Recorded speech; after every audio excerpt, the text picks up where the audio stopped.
फायदा दे बौला हंगागे presented by Chopalji Music। बेसी न खरा देखे बीज छौरिया छौरिया फायदा दे बौला हंगागे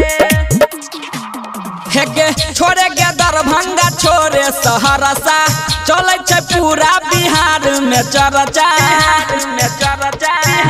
गे छौरी छोड़े गे दरभंगा छोड़े सहरसा चले छे पूरा बिहार में चर्चा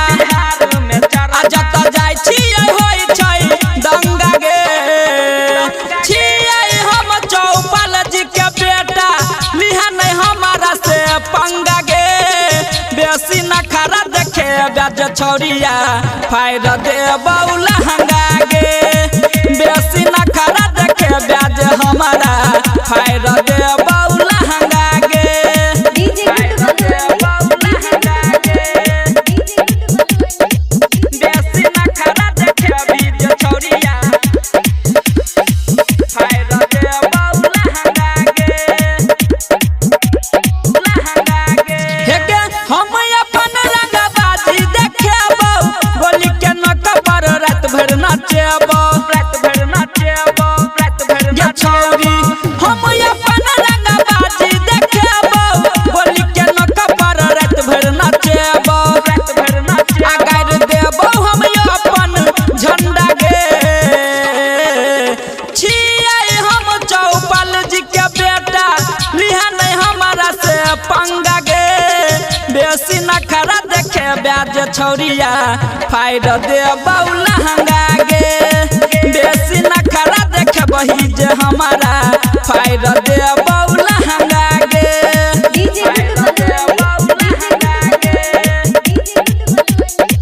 बेसी न खरा देखे बीज छौरिया छौरिया फायदा दे बौला हंगागे सिंगिंग बाय अजय अकेला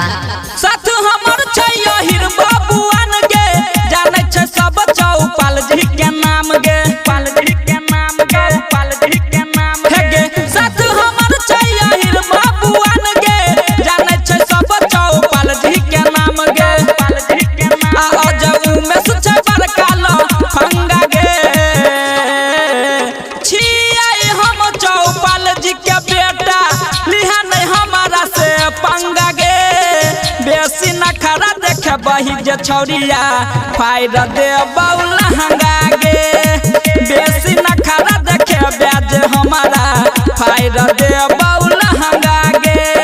छोड़े गे दरभंगा छोड़े सहरसा चले छै पूरा बिहार में चर्चा जत जाय छियै होय छै दंगा गे छियै हम चौपाल जी के बेटा लिहा नहीं हमारा से पंगा गे बेसी न खरा देखे ब्याज छौरिया फायदा दे बौला हंगागे